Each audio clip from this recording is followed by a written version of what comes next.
Imagine standing in the ruins of an ancient temple at dawn. The first light of the sun stretches across worn stones, and for a brief moment, everything feels suspended. You can almost sense time itself pausing, holding its breath. And that's the strange paradox we're diving into today. Time is the one thing we can never escape, yet it's also the one thing we never fully grasp. Ancient philosophers knew this better than anyone, and for them, time wasn't just the ticking of a clock. It was a living mystery, a force that shaped the cosmos, destiny, and the soul itself. From the earliest myths carved into Mesopotamian tablets to the dialogues of Plato and Aristotle, the question of time has haunted human imagination. Was it cyclical or linear, eternal or illusory, divine or simply a measure of change? These were not abstract debates. They were attempts to understand the very structure of reality. And today, in our world of clocks, calendars, and deadlines, their ancient insights still echo with surprising power. Let's begin on the banks of the Nile. For the Egyptians, time wasn't one-dimensional. It was split into two powerful forces, Nehe and Djet.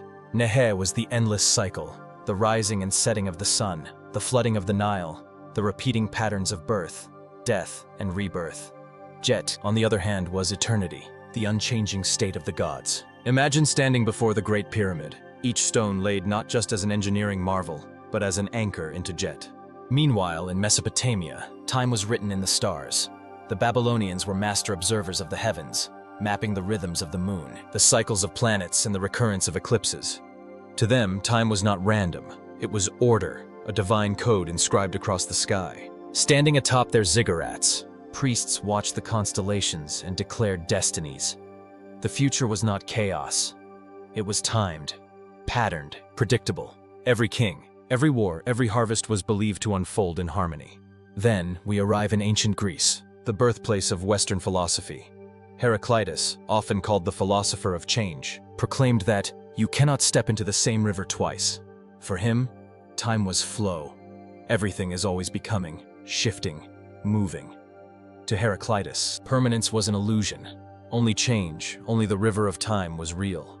But then came Parmenides, who took the opposite stance. He claimed that time itself was the illusion. Reality, he said, was eternal, unmoving, one. Plato tried to reconcile this paradox. In his dialogue, Timaeus, he described time as the moving image of eternity. Think about that for a second. Time as a reflection, a shadow of eternity, created alongside the cosmos. For Plato, beyond the visible world lay eternal forms, perfect and unchanging. Time was not ultimate reality, but a bridge, a rhythm imposed upon the material world so that we could grasp some echo of eternity. Aristotle, ever the pragmatist, grounded the idea. For him, time was not a divine shadow or cosmic illusion. It was the measure of motion in relation to before and after. Without change, there was no time.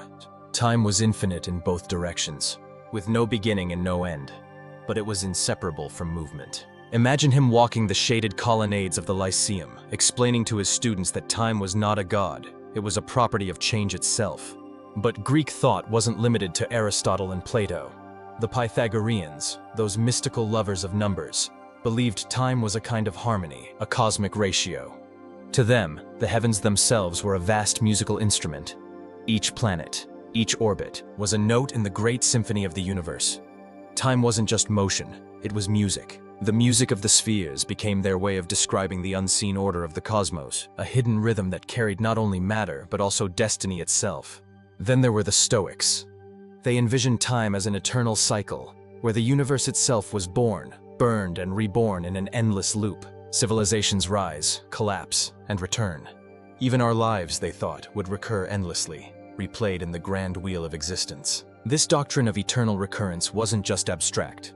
It shaped their ethics. If life repeats infinitely, then every choice matters endlessly. Time wasn't a line. Let's journey east. In India, the concept of Kala, or time, was both creative and destructive. Time was Shiva the destroyer, dancing the cosmos into dissolution. Hindu cosmology speaks of vast yugas, great ages that span millions of years. Whole civilizations, empires, and even gods live and die within these cycles. In Buddhism, time was deeply tied to impermanence, anicca. Every moment is fleeting, every sensation dissolving like foam on a river. To grasp this truth was to step closer to awakening. In China, Taoist philosophy saw time as flowing naturally, effortlessly, with the Tao, the way. Time was not something to fight against. It was a current to move with, like water winding through a valley. Confucianism, on the other hand, grounded time in ritual, memory, and continuity. The past lived on in the present through the honoring of ancestors. Time wasn't abstract. It was experienced in action, through duty, respect, and harmony with the cycles of heaven and earth. When we compare these traditions, something remarkable emerges. The ancients didn't see time as numbers on a clock. They saw it as life itself, cyclical, divine, mysterious. Standing in the ruins of Delphi, where oracles once spoke of fates timed by the gods, or gazing at the star-lit desert above Giza, you feel that same sense of awe. Time was never just measurement. It was the heartbeat of the cosmos. Now let's fast forward. Modern science reveals that time is relative. Einstein showed us that space and time are not separate but woven together into space-time, bending under the weight of gravity. Time speeds up and slows down, depending on where you are and how fast you move. And suddenly, we are closer than ever to ancient intuition. Time isn't fixed. It's flexible. It's woven into the fabric of existence, just as Plato, the Stoics, and the mystics had suspected all along. So why does this matter? Because how we see time shapes how we live. If time is a cycle, then death isn't an ending but a turning. If time is a river, then change is the only constant, and clinging is futile. If time is an illusion, maybe eternity is closer than we think. These ancient philosophies are not relics of the past. They're living insights, reminders that every second is more than a tick of a clock. It's an invitation to wonder. Imagine again that ancient temple at dawn. The light shifts, shadows move, and you feel yourself not outside of time, but within it. You are time, a moment in its endless unfolding. The ancients may not have had atomic clocks or satellites, but they had something profound. The ability to sense mystery, to see the divine in every passing instant. And so, as we close, remember this. Time is not just what passes on your watch.